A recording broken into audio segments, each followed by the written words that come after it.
Something very unique about our participants is that we have 70% of the people at this event who are from the secular workplace. There are different aspects of one's life, whether it is the family life, the church life, their work life. All of these things have to work together.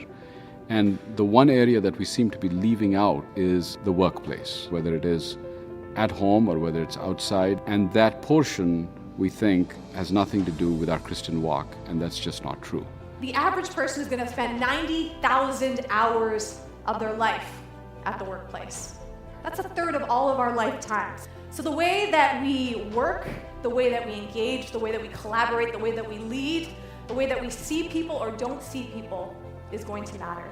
And that's why we are all here today. 850 influencers from 109 nations, doctors, designers, entrepreneurs, engineers, venture capitalists, carpenters, pastors, programmers, and many more from 18 years old to 80, ready to take up our call to ministry. Much of the work is not just paid work, but it's also a lot of unpaid workers in the form of mothers, grandparents, caregivers. I said, how many of you came to faith through a pastor, a missionary, or a full-time Christian worker? 20 or 30 hands went up. I said, how many of you came to Christ through a co-worker or a family member?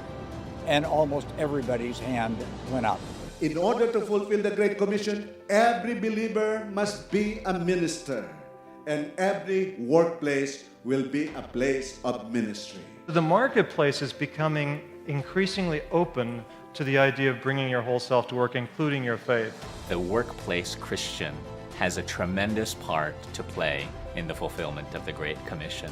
But the Great Commission was given to the whole church, and simply speaking, the ministers and the missionaries of the world will not be able to fulfill the Great Commission. They can't. When was the last time you and your home group or church prayer group really wrestled with challenges of the workplace? I feel that we owe an experience with the Lord to the people around us, and so if we're not fully engaged and fully committed, I feel like we're cheating ourselves as well as the people around us. And understanding that when we go to work every day, we are whole persons that take with us everything that we are. When we find our worth in the one who is worthy, we will run, and we will build, and we will invest, and we will engineer, and we will cook, and we will create to the glory of God. Growing up, we've associated work with being something that is mundane and tedious and something we have to get out of the way. But because now there's this new perspective of work being worship, I no longer have to wait 8 to 10 hours to get that part of my life out, so I get to the meaningful part of my life. Regardless of what you do, you might be an employee, you might be a CEO.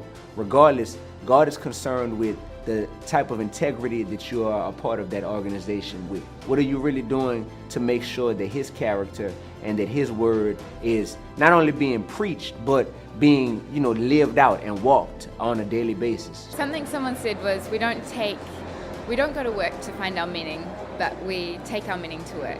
This has really impacted my idea, and I feel like it's a great platform to connect and understand what God is doing through workplace ministries in different parts of the world. I picked up 6 M's from one of the workshops. Is we can model godly character, we can make good work, we can minister with grace and love, we can mold culture, we can be a mouthpiece for truth and justice, and we can be a messenger of the gospel. We are the ones entrusted with moving God's creation forward.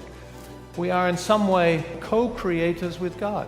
One of the things that I've always found interesting is the whole idea of being created in His image and what that means for us. And so the idea that we're co-creators with Him is just liberating, to know that we're not stuck to certain ways of doing things, that we can appeal to Him and ask for wisdom and guidance and really a creative power to make a difference. To be those who are taking the raw clay of creation and make masterpieces to the glory of God. Christ came to say, no, there's a different way that we the kingdom will bring kingdom impact into every sphere, and it's by tying the shoes of our colleagues. It's by washing the feet. We learn from the gospel of Jesus that we are to make room for the other, especially for those who are marginalized and oppressed in our communities. The church is losing ground in most cities, and pastors don't have the visibility and the credibility in big, complicated cities.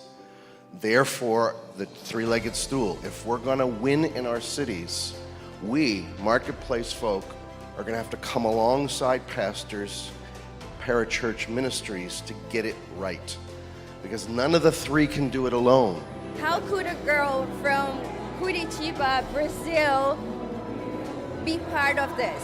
I thought I knew how big God is, but here it just shows me that He's great. He's much bigger than I could ever possibly imagine. But sometimes we forget that we also are whole people, and we bring the whole of ourselves, all impacted by the gospel of Jesus Christ, wherever we go.